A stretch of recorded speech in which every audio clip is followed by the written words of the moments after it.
আজকে শালগম দিয়ে এমন একটা ভর্তা বানিয়ে দেখাবো আপনাদের। আর যারা বলেন শালগম খেতে ভালোবাসি না বা পছন্দ করি না, তারা শুধু দেখবেন আর বলবেন এতদিন এই রেসিপিটা কোথায় ছিল।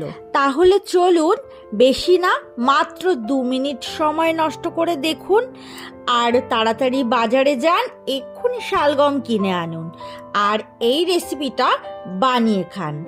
আমি এখানে 4টে শালগমের খোসা ছাড়িয়ে ভালো করে ধুয়ে ছোট ছোট টুকরো করে কেটে নিয়েছি। এভাবে ছোট টুকরো করে কাটলে তাড়াতাড়ি সিদ্ধ হয়ে যাবে। প্রথমে শালগম সিদ্ধ করে নেব। তার জন্য গ্যাসের ফ্লেমটা প্রথমে লোতে রেখেছি, পরে যখন শালগমটা ঢাকা দিয়ে রান্না করব তখন গ্যাসের ফ্লেম বাড়িয়ে দেব। আর তাতে 1 চামচ পরিমাণ সাদা তেল দিয়েছি আর অল্প সাদা জিরে ফোড়নে দিয়েছি আর 1 চামচ গ্রেট করা আদা দিলাম আর 1 চামচ জিরে গুঁড়ো দিলাম আর 1 চামচ লঙ্কার গুঁড়ো আর 1 চামচ ধনে গুঁড়ো দিলাম। ব্যাস, এবার দিয়ে দিচ্ছি কেটে রাখা শালগম আর তাতে নুন দিয়ে সবকিছু মিশিয়ে নেব। আর শালগম সিদ্ধ হওয়ার জন্য জল দিয়ে দেব। ঢাকা দিয়ে 7-8 মিনিট জাল করে নেব, তাহলেই সিদ্ধ হয়ে যাবে শালগম। আর গ্যাসের আরেক দিকে একটা কড়াইতে 2 চামচ পরিমাণ সাদা তেল দেব আর তাতে অল্প পরিমাণে কালো জিরে দেব আর 2টো শুকনো জিরে আর লঙ্কা ভাজা হলে আবারও এর মধ্যে 1 চামচ পরিমাণ গ্রেট করা আদা দিয়ে দেব আর দিয়ে দিলাম 7-8টা রসুন কুচি করে কেটে এর মধ্যে দিয়ে দিয়েছি আর দিয়ে দিয়েছি 3টে পেঁয়াজ কুচি। পেঁয়াজটা 3-4 মিনিট ভাজলেই নরম হয়ে যাবে আর এর মধ্যে দিয়ে দিলাম একটা টমেটোর পেস্ট।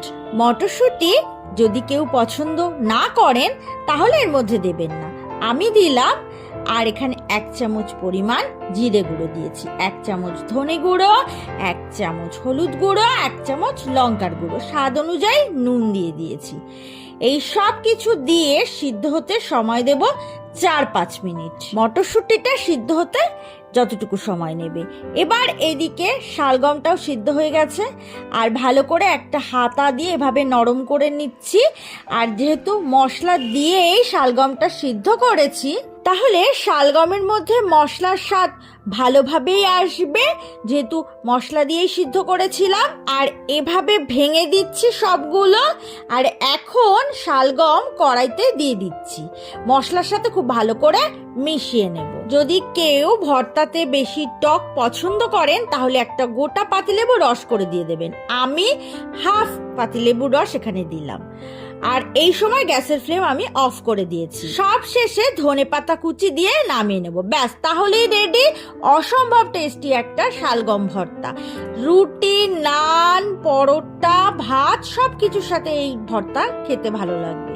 আজ তাহলে এই পর্যন্তই, আবারও নতুন রেসিপি নিয়ে চলে আসবো। সুস্থ থাকুন, ভালো থাকুন, টাটা।